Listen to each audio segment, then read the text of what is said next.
Today we will start with the very first chapter of 11th course, that is Introduction to Commerce and Business. So basically ये बहुत ही introductory chapter है. इसमें we will see what are the basic terms and concepts of commerce, what commerce is, what business is, what are various types of business activities, business कैसे carry out होता है, business organizations कैसे run होते हैं, business activities कौन कौन से होते हैं, and commerce and business interrelated कैसे होते हैं. ठीक है. So coming to the introduction of the chapter,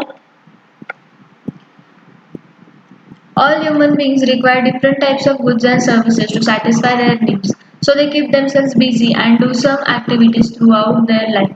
All activities can be classified as economic activities and non-economic activities. देखो अभी दिन भर अपन बहुत सारे एक्टिविटीज करते रहते हैं, जैसे कि reading books, listening to music, watching TV, mobile पे टाइम पास करना, जॉब पे जाना, जॉब का काम घर पे करना, ऐसे बहुत सारे एक्टिविटीज अपन करते रहते हैं.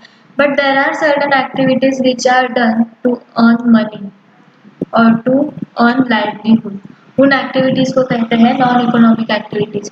ऐसी एक्टिविटीज जिन्हें करके तुम पैसे कमाते हो, ऐसे एक्टिविटीज को कहते हैं non economic activities. They are an source of earning livelihood for many people. ठीक है. नॉन इकोनॉमिक एक्टिविटीज ऐसी एक्टिविटीज होती है जिन्हें तुम आउट ऑफ हॉबी या फिर इंटरेस्ट करते हो. इससे कोई भी पैसा जनरेट नहीं होता है, like reading music, reading books, listening to music, ये सारे नॉन इकोनॉमिक एक्टिविटीज हुए. Now generally economic activities are divided into three types: business, profession and employment. अभी बिजनेस एंड प्रोफेशन में सबसे basic difference and the most important difference is की business करने के लिए तुम्हें कोई भी स्पेसिफिक क्वालिफिकेशन, डिग्री या फिर सर्टिफिकेशंस नहीं लगते हैं. But for carrying out any profession or practicing any profession you need to have certain set of knowledge, specific degree, qualification, certifications. तभी तुम प्रोफेशन प्रैक्टिस कर सकते हो. जैसे कि एक लॉयर तभी लॉयर हो सकता है जब उसका एलएलबी का डिग्री खत्म होता है, या फिर एक डॉक्टर अपना प्रोफेशन तभी प्रैक्टिस कर पाएगा जब उसको एमबीबीएस का डिग्री मिलेगा. Right. So for carrying out any business you did not need any qualification. For example अगर मुझे किराने का दुकान डालना, तो उसके लिए क्या क्वालिफिकेशन स्पेसिफाइड है क्या कि 10th पास होना चाहिए, 12th पास होना चाहिए तभी तुम किराने का दुकान डाल सकते हो? नहीं. मुझे सिर्फ बेसिक शॉप एक्ट चाहिए, कैपिटल चाहिए एंड जगह चाहिए, तो मैं अपना बिजनेस इजीली सेटअप कर सकती हूँ. राइट. अभी रही बात एम्प्लॉयमेंट की, तो एम्प्लॉयमेंट में जनरली टू पार्टीज रहती है, एम्प्लॉयर एंड एम्प्लॉय. अभी employer is the person who offers the job and employee is the person who accept the job offer. ठीक है. ये इन तीनों के बीच का बेसिक डिफरेंस था. Now starting with non economic activities. Non economic activities are those human activities which are perform to satisfy personal, social, religious, cultural and sentimental requirements without monetary expectations.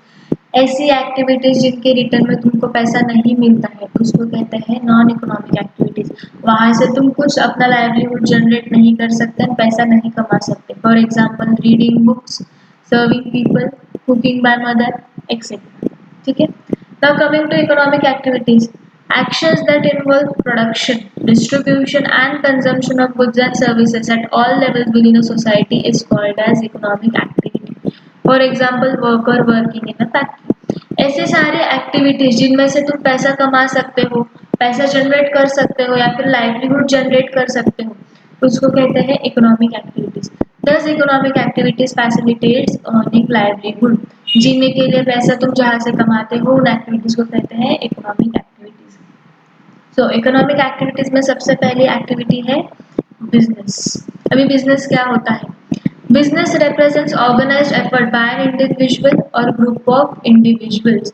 It is a systematic attempt by business persons to produce goods and services and sell them in market.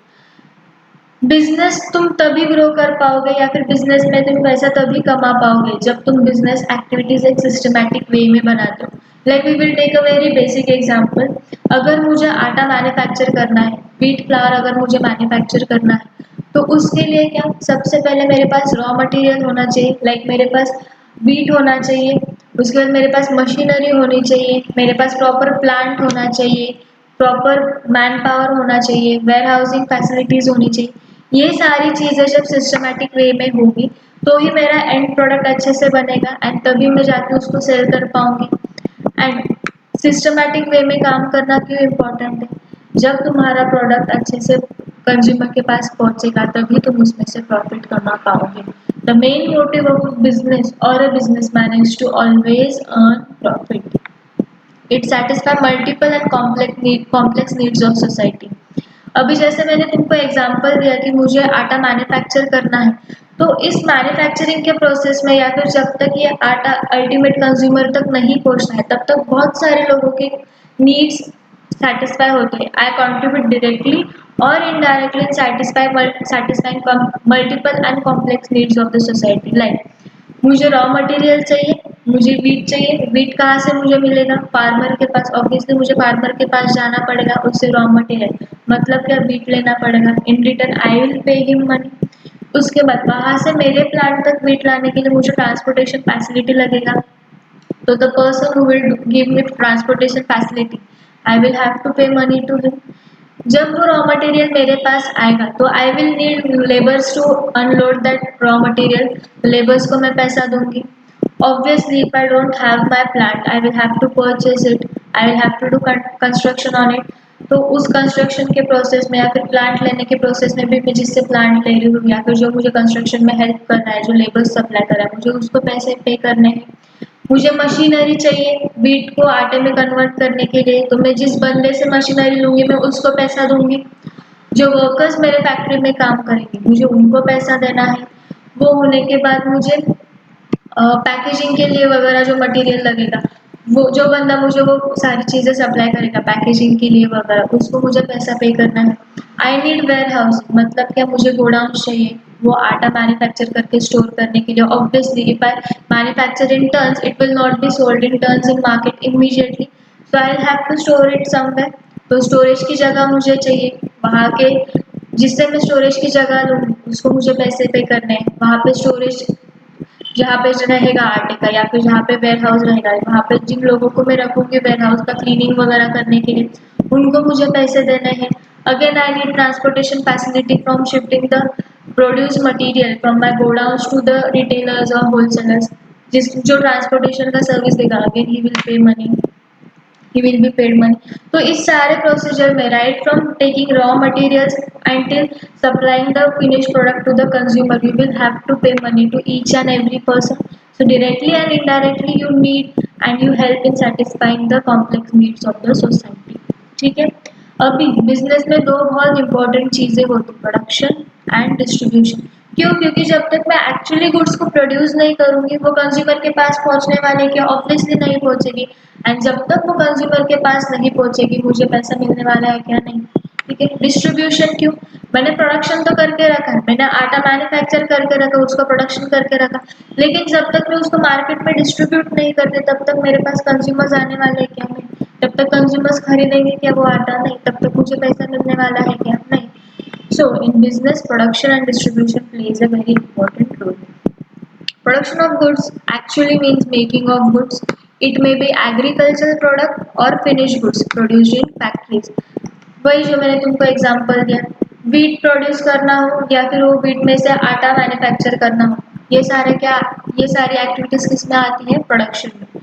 Goods can be produced with manpower or with the help of machines। Example, cultivating piece of land and growing food grains is an example of agricultural production। जो raw material मैंने farmer से लिया, जो wheat मैंने farmer से ली, उसको grow करने के लिए उसको सबसे पहले अपने लैंड को कल्टीवेट करना पड़ा, उसके ऊपर उसको क्रॉप्स लगाने पड़े, फिर उसको प्रॉपर टाइम पे हार्वेस्ट करना पड़ा, उसका प्रॉपर स्टोरेज करना पड़ा, तभी जाके रॉ मटेरियल्स मुझे मिले।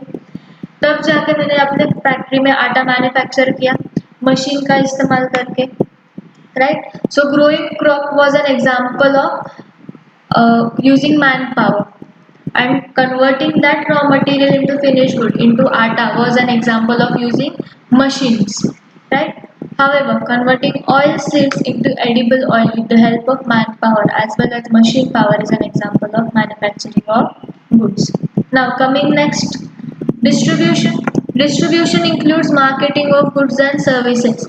अभी मैंने आटा मैन्युफैक्चर करके रखा, लेकिन लोगों को तब तक पता नहीं चलेगा जब तक मैं उसका एडवर्टाइजिंग नहीं करती। अभी सम्राट आटा आता है, आशीर्वाद आटा आता है, हमको इन सब के बारे में कैसे पता? क्योंकि उन्होंने प्रॉपर एडवर्टाइजिंग किए, उन्होंने टीवी पे कमर्शियल्स वगैरह, तब जाके हमको पता चला कि अच्छा इस ब्रांड का आटा है, उस ब्रांड का आटा है, we compare and then we buy. तो ये तब कब तक नहीं होगा जब तक मैं प्रॉपर उसका मार्केटिंग नहीं करती। It also involves transport, warehousing, advertising which facilitates transfer of goods from producer to final consumer. अभी मेरा प्रोडक्ट या फिर मेरा आटा कब तक फाइनल कंज्यूमर तक नहीं पहुंचेगा? सबसे पहले मुझे कंज्यूमर को अवेयर करना पड़ेगा कि मैंने इस आटे को प्रोड्यूस किया है by the way of marketing. Then मुझे अपने वेयर हाउस से या फिर अपने गोडाउन से वो चीज़, वो आटा या फिर जितना भी मेरा मैन्युफैक्चरिंग वगैरह है वो सब मुझे होलसेलर को तक पहुंचाना पड़ेगा। उसके लिए ट्रांसपोर्टेशन विल हेल्प। होलसेलर के पास जाके वापस होलसेलर उसका वेयर हाउसिंग करेगा। वेयर हाउसिंग मतलब क्या? गोडाउन्स, जहाँ पे तुम बल्क में सामान स्टोर करते हो, ठीक है। वहां से वापस एडवर्टाइजिंग होगी, वहां से फिर वो रिटेलर के पास जाएगा and at the end it will go to final consumer. Final consumer तक जाने के लिए उसको इतना बड़ा प्रोसीजर फॉलो करना पड़ता है, ठीक है। Now coming to definitions, definition of business, we will see definition by Professor Haney.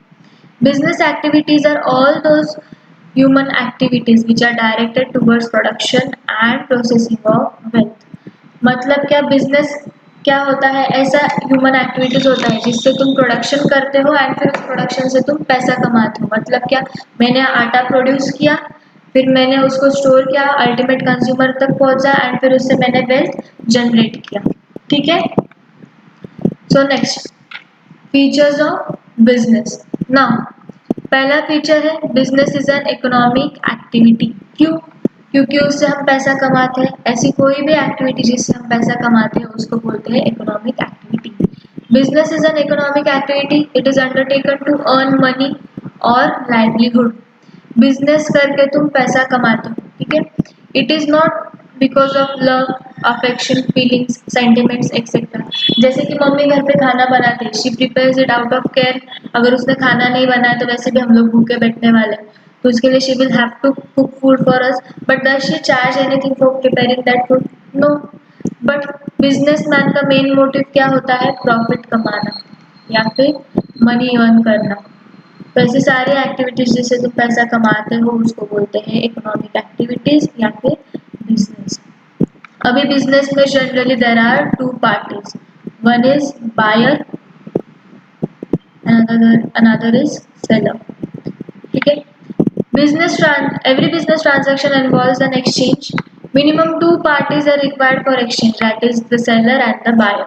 Business transaction is a result of agreement between the buyer and seller, which may be oral or written, ठीक है। दो parties होती है, एक जो बंदा cell करता है, दूसरा बंदा जो परचेज करता है। जैसे कि हमने आटे का एग्जांपल दिया था, I was the manager, manufacturer, I will sell the manufactured goods to wholesaler. Wholesaler will sell it to retailer and it will be ultimately purchased by consumer, right? तो यहाँ पे मैं कौन हुई? seller. तो wholesaler will be purchase, जो purchase करेगा he will be the buyer. Now when wholesaler will sell it to retailer, he will be seller, and when retailer will purchase it, he will be the buyer.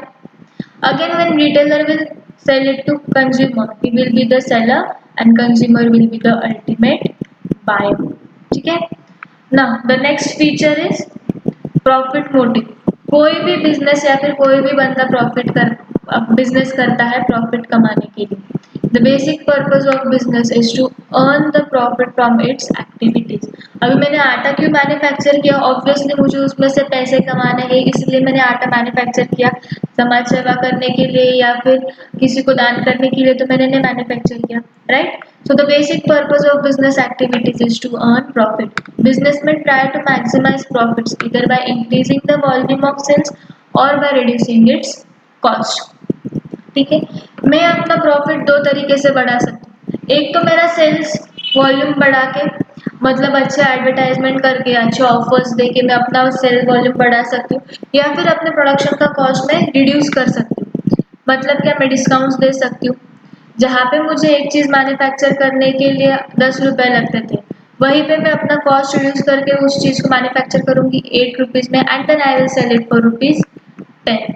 तो obviously जब मुझे cost कम लग रहा है इस चीज़ को manufacture करने के लिए, तो मैं सेलिंग का प्राइस भी कम रखूंगी, एंड अगर मैंने सेलिंग का प्राइस कम रखा तो ऑब्वियसली लोग मेरा प्रोडक्ट परचेस करेंगे, right.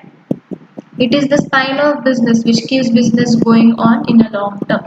The amount of profit may differ from business to business. Right? तुम्हारा प्रॉफिट डिफर करेगा कि तुम बिजनेस क्या करते हो। लाइक अभी कोरोना के पीरियड में सबसे ज्यादा बिजनेस किसका हो रहा है, किराने वाले का हो रहा है, सैनिटाइजर्स वालों का हो रहा है, मेडिकल्स का बिजनेस ज्यादा बढ़ रहा है। It depend from business to business and from situation to situation कि कौन सा बिजनेस कितना पैसा कमाए, ठीक है। Next is production of goods and services. Before exchanging goods and services, they should be produced by business enterprises. जब तक मैं गुड्स का एक्चुअल प्रोडक्शन नहीं करती हूँ तब तक मैं गुड्स को सेल कर पाऊंगी क्या, नहीं। ऑब्वियसली गुड्स एक्सचेंज होंगे क्या, नहीं होंगे। लाइक मैंने तुमको आटे का एग्जांपल दिया था। आटा कब तक फाइनल कंज्यूमर तक नहीं पहुंचेगा, जब तक मैं उसका एक्चुअल प्रोडक्शन नहीं करती हूँ तब तक वो लोगों तक नहीं पहुंचेगा। पहले ही मैंने एडवर्टाइजिंग वगैरह सब चीजें कर ली, लोगों को पता भी है कि मैं आटा प्रोड्यूस कर रही हूँ या फिर मेरी एक फैक्ट्री है जो आटा प्रोड्यूस करती है, लेकिन वो आटा कंज्यूमर्स तक पहुंचेगा क्या, नहीं पहुंचेगा। Obviously I will have to produce it, actual production होगा तभी जाके वो आटा कंज्यूमर तक पहुंचेगा। गुड्स आर इधर मैन्युफैक्चर्ड और procured from supplier with the aim of selling it further to consumers for profit. Goods या तो मैन्युफैक्चर होते हैं या फिर सप्लायर से लिए जाते हैं। जैसे कि यहाँ पे मैं मैन्युफैक्चरर थी, आई मैन्युफैक्चर्ड आटा, फिर मुझसे आटा कौन खरीदेगा, ऑब्वियसली होलसेलर खरीदेगा। Then he will give it to retailer and retailer will ultimately sell it to consumer, ठीक है। तो यहाँ पे जब तक प्रोडक्शन नहीं होगा यहाँ पे गुड्स पहुंचेंगे नहीं, ठीक है। Now next is exchange of goods and services. Business involves transfer of goods and services directly or indirectly with money or money's worth. Monetary exchange is exchange with money. Example, buying notebook for cash. Like after invention of money her transaction में पैसा involve होता है। कोई भी चीज़ तुमको exchange करनी है, you exchange it for money. जैसे कि अगर मुझे ये पेन एक्सचेंज करना है तो I will exchange it for money. तुम नोटबुक खरीदना चाहते हो, तुमको फुकट नहीं मिलती, तुमको उसके लिए कैश पे करना पड़ता है। It is only after the invention of money, but before the invention of money barter exchange होता था। उसमें क्या होता था, गुड्स एंड सर्विसेज गुड्स के लिए एक्सचेंज किए जाते थे। Like if I have wheat and someone has rice, the person needs wheat and I need the rice. The exchange will take place between we two person. ठीक है। तो barter system में क्या होता था, goods and services were exchange from some other goods and services. Example, wheat is exchanged for rice. If goods are produced for own consumption, that is stitching a dress for a daughter, it cannot be called as a business activity. But stitching of dress in a tailoring shop and taking stitching charges for that is business activity. मतलब क्या, अगर मैं घर पे अपने खुद के use के लिए कोई कपड़ा स्टिच कर रही हूँ तो ऑब्वियसली वो बिजनेस एक्टिविटी नहीं हुई। लेकिन अगर वही कपड़ा मैंने बाहर बेच के उसमें से मैंने अगर पैसे कमाए तो it will be an business activity. Similarly, if goods are donated or given as gift, it cannot be considered as business activity. मतलब क्या, अगर मैंने किसी को कोई चीज गिफ्ट दी तो बिजनेस एक्टिविटी होगी क्या, नहीं। Obviously I will have to pay the thing, pay money for purchasing that thing, but वो बिजनेस एक्टिविटी नहीं हुआ क्योंकि ultimately I have gifted it to some other person, ठीक है। Now next is dealing in goods and services. Every type of business transaction is concerned either with goods or services. In absence of goods and services, business cannot take place. अगर goods ही नहीं हुए, services ही नहीं हो तो exchange कैसे क्या होगा, right. मतलब क्या, वही अगर तुमने एक्चुअल प्रोडक्शन किया ही नहीं तो तुम डीलिंग्स कर ही नहीं पाओगे, राइट। दिस गुड्स में भी कंज्यूमर गुड्स और कैपिटल गुड्स। अभी कंज्यूमर गुड्स क्या होती है, जो डायरेक्टली कंज्यूमर्स कंज्यूम कर सकता है, लाइक टी, मिल्क, पेंसिल, ये सारी क्या है, ये सारे कंज्यूमर गुड्स है जो डायरेक्टली अल्टीमेट कंज्यूमर कंज्यूम कर सकता है। बट कैपिटल गुड्स कौन ऐसे गुड्स होते हैं जिन्हें फर्दर फैक्ट्री में यूज किया जा सकता है प्रोडक्शन के लिए, जैसे कि मशीनरी हुआ, प्लांट हुआ, फर्नीचर हुआ, ये सारे क्या है, ये सारे आगे तुम्हारे फैक्ट्री में हेल्प करेंगे तुम्हारा प्रोडक्शन कंप्लीट करने के लिए। However, services created for business purpose are intangible, which are essential for doing business. Example transportation, banking, insurance etcetera. Intangible मतलब क्या? You can not touch them but you can feel that services like transportation, banking, insurance. Dealings करने के लिए, तुम्हारे goods exchange करने के लिए तुमको इन सारी इंटेंजिबल चीज़ों की या फिर सर्विसेज की बहुत ज़्यादा ज़रूरत पड़ती है। जैसे कि ट्रांसपोर्टेशन, रॉ मटेरियल्स फैक्ट्री में लाना, फिनिश गुड कंज्यूमर तक पहुंचाना। प्रोडक्शन करने के लिए लोन चाहिए होता है जो बैंक्स प्रोवाइड करती है। जो प्रोडक्शन किया है उसको प्रॉपर सेफ वे में रखने के लिए तुमको इंश्योरेंस देना पड़ता है। ये सारे क्या हुआ, ये सारा इनटैंजिबल सर्विसेज जो तुम्हारे लिए मैंडेटरी होती है। ठीक है। Now next is continuity in dealings.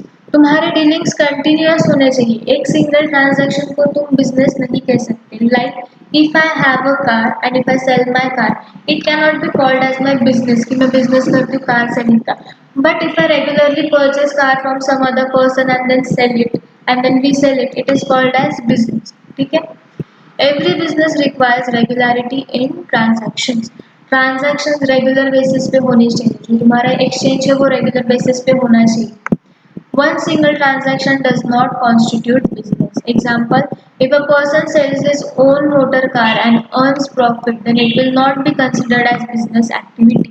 अगर मैंने अपनी खुद की गाड़ी बेची तो वो बिजनेस एक्टिविटी रहेगी क्या? नहीं।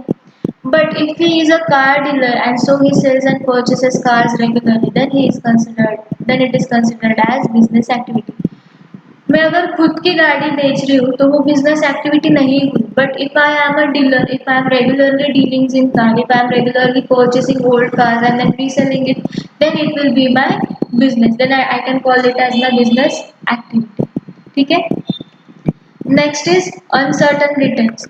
बिजनेस में तुम्हारे रिटर्न्स कभी फिक्स्ड नहीं रहते। तुम्हारे रिटर्न्स कभी फिक्स्ड नहीं रहते। They will always fluctuate, they will always differ from situation to situation, from business to business and from time to time. ठीक है।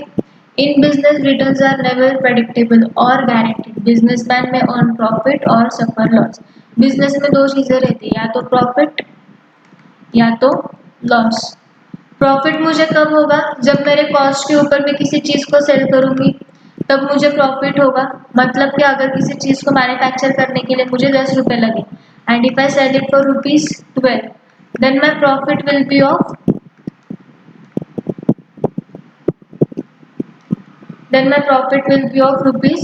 ₹2। But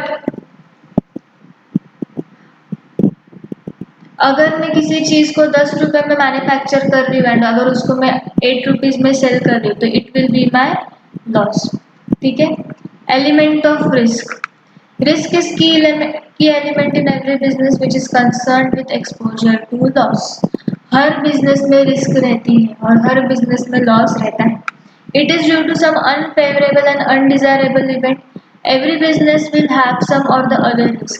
Intensity of risk can be but cannot be avoided. तुम risk को minimise कर सकते हो, मतलब क्या? तुम रिस्क कम कर सकते हो बट उसको कंप्लीट एलिमिनेट नहीं कर सकते। जैसे कि अभी कोरोना वायरस का जो सिचुएशन चल रहा है उसमें सडन बूम बैठा है किसको? किराना शॉप्स को, मेडिकल्स को, डॉक्टर्स को। इन सब के बिजनेस में क्या हुआ? सडन बूम आया है या फिर सडन रेज हुआ है एंड इनमें वो बहुत सारा पैसा कमा रहे हैं। But there are certain times when doctors don't have any patient, when medical shops don't work, when किराना दुकान does not work that much. It every business has a factor of loss और वी कैन से रिस्क। जहाँ पे risk है वहाँ पे loss है। तुम रिस्क को कम कर सकते हो, रिस्क को मिनिमाइज कर सकते हो बट रिस्क को पूरा एलिमिनेट नहीं कर सकते। हर बिजनेस में रिस्क रहता है but the intensity of risk differs. Certain factors are beyond control of businessmen, like changes in consumer taste, likes, dislikes, passion, change in method of production, fire, theft, natural calamities, etc. No business is free from all of the above factors. Her business को risk face करने पड़ते हैं हर अलग angle पे। जैसे कि अभी corona virus चल रहा है, अभी ऑनलाइन बाइंग सेलिंग बहुत चलता रहता है, ऑनलाइन ट्रेडिंग बहुत चलता रहता है। बट कोरोना वायरस की वजह से ये सारा ट्रांजैक्शंस वगैरह जो भी तुम्हारे पार्सल्स वगैरह थे सब रुक गए। लोगों ने ऑनलाइन चीज़ें ऑर्डर करना बंद कर दिया था कुछ समय के लिए। तो अमेजोन वगैरह, स्नैपडील वगैरह, ये सारे जो ऑनलाइन सेलिंग ब्रांड्स थे या फिर वेबसाइट्स थे वो बहुत लॉस में जा रहे थे। अभी जब सिचुएशन नॉर्मल हो रही है तो people are again started buying from this websites, but for certain time they have to face the loss, right. Next है कंज्यूमर सेटिस्फैक्शन या फिर customer satisfaction. Customer satisfaction is the ultimate aim of all economic activities and business is not exception to it. Business का motive apart from earning profit must be to satisfy consumers. जब तक तुम्हारे customers तुम्हारे product से satisfy नहीं होंगे तब तक वो तुम्हारा प्रोडक्ट वापस खरीदेंगे नहीं। Modern business believes in satisfying the customers by providing quality products and services at a reasonable price.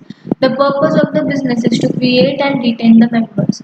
मतलब क्या, सिर्फ प्रॉफिट कमाना तुम्हारा मोटिव नहीं होना चाहिए। प्रॉफिट तो कब कमाओगे, जब लोग तुम्हारा प्रोडक्ट खरीदेंगे। एंड लोग तुम्हारा प्रोडक्ट कब खरीदेंगे, जब तुमको उनको तुम्हारा प्रोडक्ट पसंद आएगा, जब तुम चीप रेट्स में या फिर रीजनेबल प्राइस पे अच्छी क्वालिटी उनको प्रोवाइड करोगे, तब लोग जाकर तुम्हारा प्रोडक्ट खरीदेंगे और लोगों को बताएंगे तुम्हारे प्रोडक्ट के बारे में और लोग तुम्हारा प्रोडक्ट खरीदेंगे। इससे क्या होगा, तुम्हारा कस्टमर बेस क्रिएट होगा। बट जो कस्टमर बेस क्रिएट हुआ है उसको रिटेन करना भी बहुत ज़्यादा इम्पोर्टेंट है, ठीक है। Customer satisfaction is the ultimate aim of all the business activities. तुम प्रॉफिट तभी कमाओगे जब तुम्हारे कस्टमर्स तुम्हारे प्रोडक्ट से खुश रहेंगे, ठीक है। Now, coming to profession. Profession is the second type of economic activities. Profession क्या होता है, प्रोफेशन प्रैक्टिस करने के लिए तुमको स्पेसिफिक डिग्री क्वालिफिकेशन लगता है, right. Profession is a part of economic activity under which a person uses his educational knowledge special skill to render services for earning some income. तुम अपने स्किल्स या फिर अपना नॉलेज उसको यूज करते हो, नॉलेज लोगों के साथ शेयर करते हो, उससे तुम पैसा जनरेट करते हो, उसको बोलते हैं profession. Example doctor, lawyer, CA etcetera. अभी उसके फीचर्स क्या क्या है। In every profession is practice for earning money.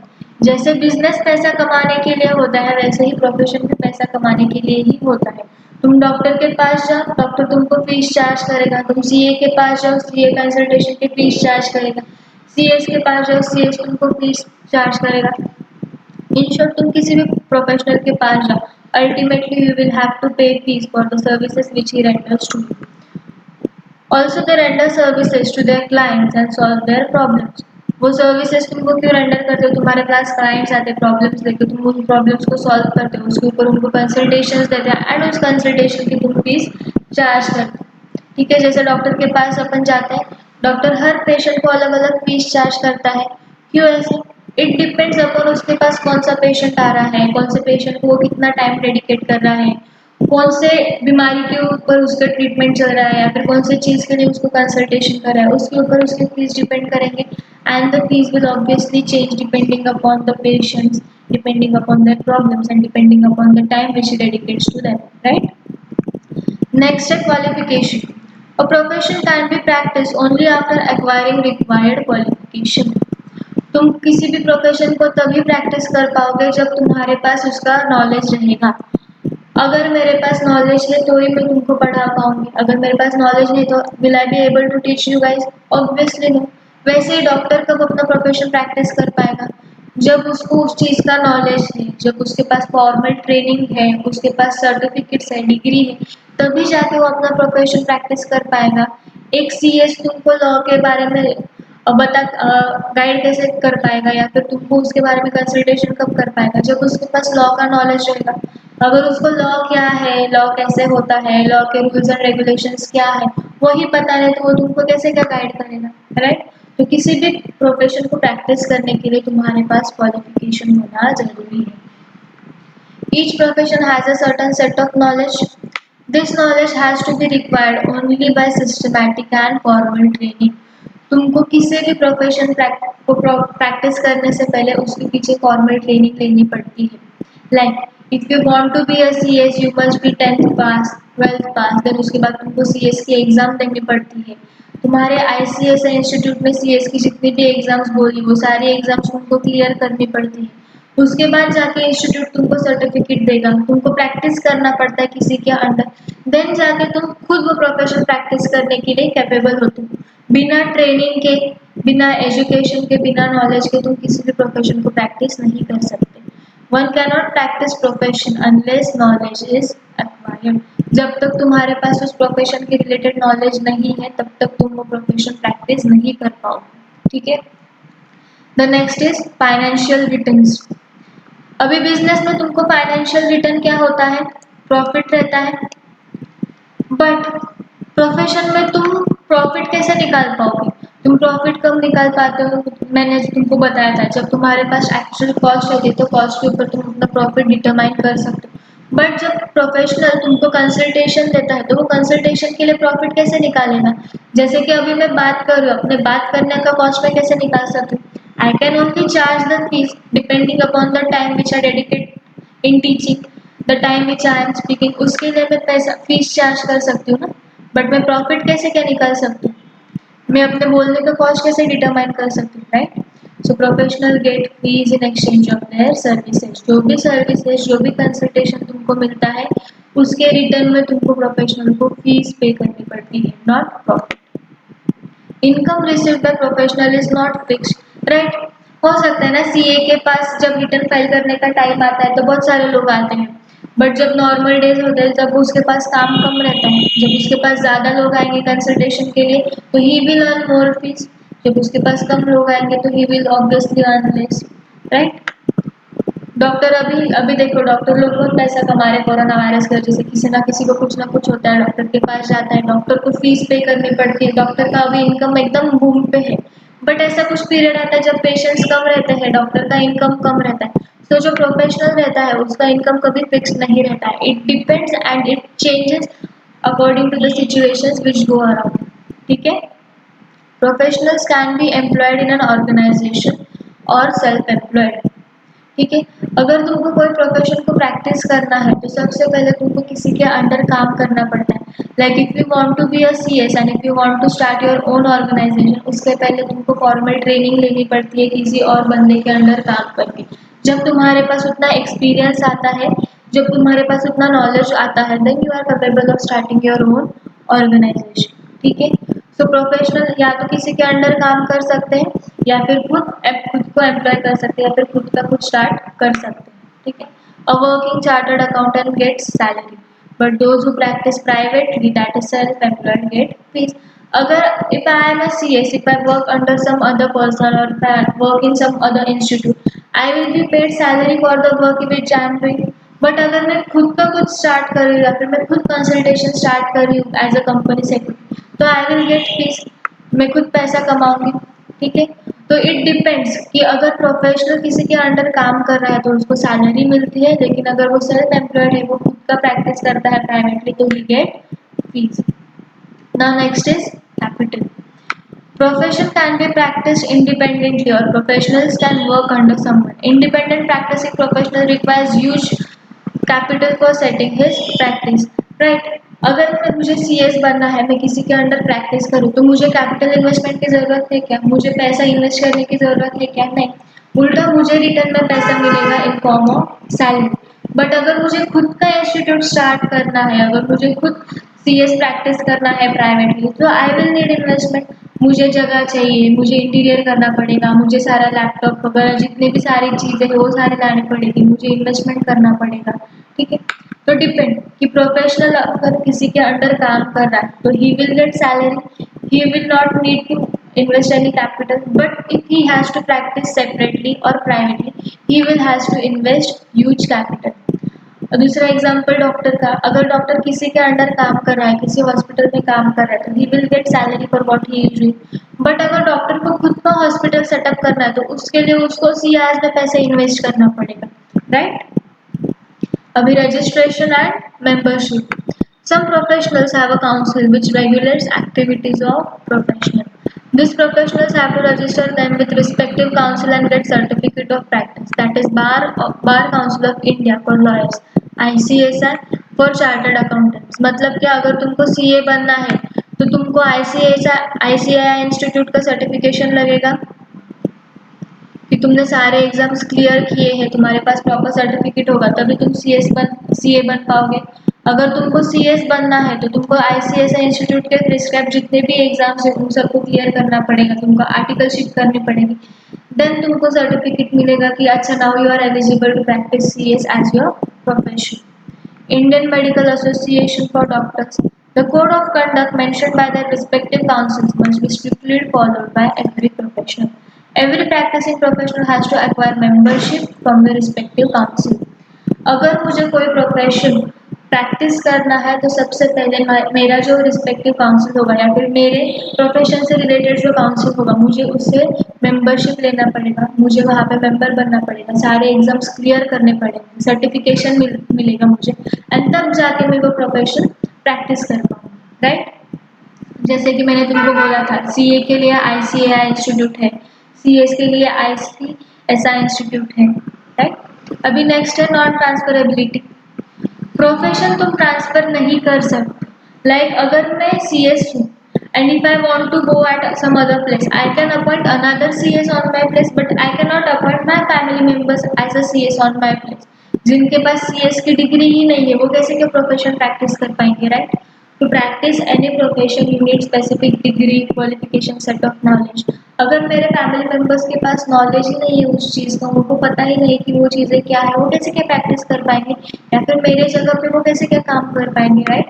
तो प्रोफेशन नॉन ट्रांसफरेबल होता है. अगर तुम नहीं हो तो तुम्हारी जगह पे तुम किसी और बंदे को तुम्हारा काम तुम ट्रांसफर नहीं कर सकते unless and until he does not have the entire knowledge of that profession. Like profession cannot be transferred to other person on will of professional. अगर मैं चाहूँ भी तो अपना प्रोफेशन किसी और को ट्रांसफर नहीं कर सकती. अगर मेरा मन में आए तो भी मैं अपना प्रोफेशन अपने फैमिली मेंबर्स को ट्रांसफर नहीं कर सकती. Why? Because they will not have that knowledge to carry on that profession. Right? For example, a doctor cannot transfer his medical practice to his son or daughter who has not completed concerned medical education. Doctor अपना profession transfer कर पाएगा क्या अपने उसके बच्चे या उसके बेटे या बेटी को? नहीं.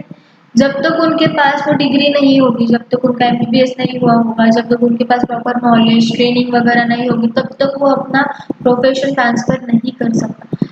वो ऐसे तो अपना प्रोफेशन ऐसे बंदे के साथ ट्रांसफर कर सकते हो जिसके पास इस प्रोफेशन का नॉलेज है. Like if I am a CS, if I want to transfer my profession, I can transfer it only to an another CS, not to some other person who does not know anything about that profession. Right. And the last feature about profession is nature of work. A professional charge fees in exchange of expert services. Example, an architect designs the layout of office for fees. तुम किसी भी professional के पास जाओ, वो तुमको जितने भी एक्सपर्ट सर्विसेज प्रोवाइड करेगा या फिर कंसल्टेशन करेगा उसके लिए वो डेफिनेटली तुमको फीस चार्ज करेगा. प्रोफेशन तुम प्रॉफिट के लिए नहीं करते हो, but you earn fees from your profession. ठीक है. नाउ